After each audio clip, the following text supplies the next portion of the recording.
মাত্র একদিন আগেই চট্টগ্রামের মাটিতে ফরচুন বরিশালের বিপক্ষে ম্যাচে লিটন কুমার দাস দর্শকদের দুয়োধ্বনি শুনেছেন, ভুয়া ভুয়া শুনেছেন এবং মাঠে দাঁড়িয়ে নির্বিকার ভাবে তিনি অপলক দৃষ্টিতে তাকিয়েছিলেন গ্যালারির দিকে।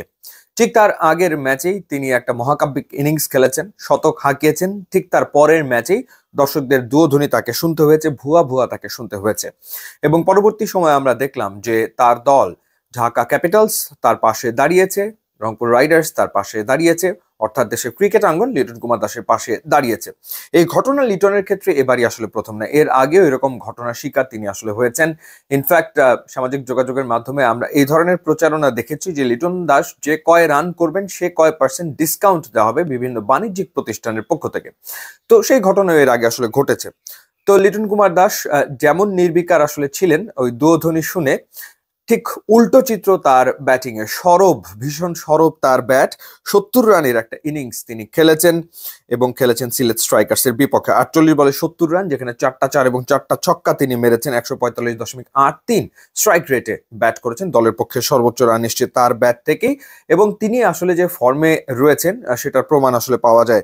কারণ আমরা যদি তার সবশেষ ইনিংস গুলো দেখি, যেখানে একটা সেঞ্চুরির পাশাপাশি দুটো ইনিংস রয়েছে ৭০-এর, ৭৩ রানের একটা ইনিংস তিনি খেলেছেন এই সিলেট স্ট্রাইকার্স এর বিপক্ষে। এবার তিনি খেলেন ৭০ রানের ইনিংস।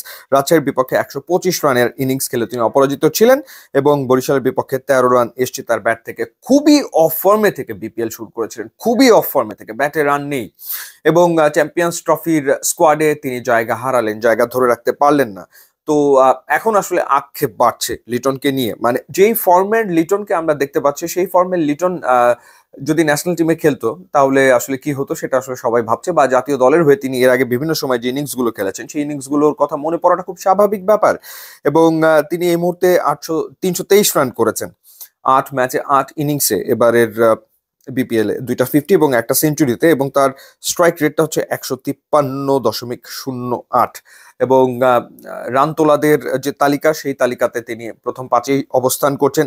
তানজিদ হাসান তামিম, এনামুল বিজয়, বিজয়ের থেকে মাত্র ১ রান পিছনে তিনি রয়েছেন। বিজয়ের রান ৩২৪ এবং লিটনের রান হচ্ছে ৩২৩।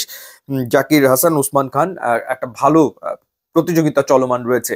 তো সেই ক্ষেত্রে আসলে লিটন যদি এরকম আরো ২-৪টে ইনিংস খেলে ফেলে, আরো দুটো ইনিংস যদি এরকম খেলে ফেলে, ভক্তদের আক্ষেপ আসলে আরো বাড়বে। চ্যাম্পিয়ন্স ট্রফি যত সামনে এগিয়ে আসবে এবং লিটনের ব্যাট যদি এভাবে হাসতেই থাকে, লিটন যদি এভাবে রান করতেই থাকে, তাহলে আসলে ভক্তদের আফসোস করা ছাড়া তো আর কিছু করার থাকবে বলে তো মনে হচ্ছে না। কারণ লিটন যখন ছন্দে থাকে, রিদমে থাকে, এই ধরনের ইনিংস খেলে ব্যাটিংটা দেখতে ভীষণ রকম ভালো লাগে এবং সবাই আসলে সেটা দেখতে চায়। তো এরকম আরো দুটো ইনিংস খেলে প্রশ্নটা আরো জোরালো হয়ে সামনে আসতে পারে যে লিটন কুমার দাসকে কেন চ্যাম্পিয়ন্স ট্রফি স্কোয়াডে রাখা হচ্ছে না। তো একদিকে বিজয় রান করছে, একদিকে লিটন রান করছে।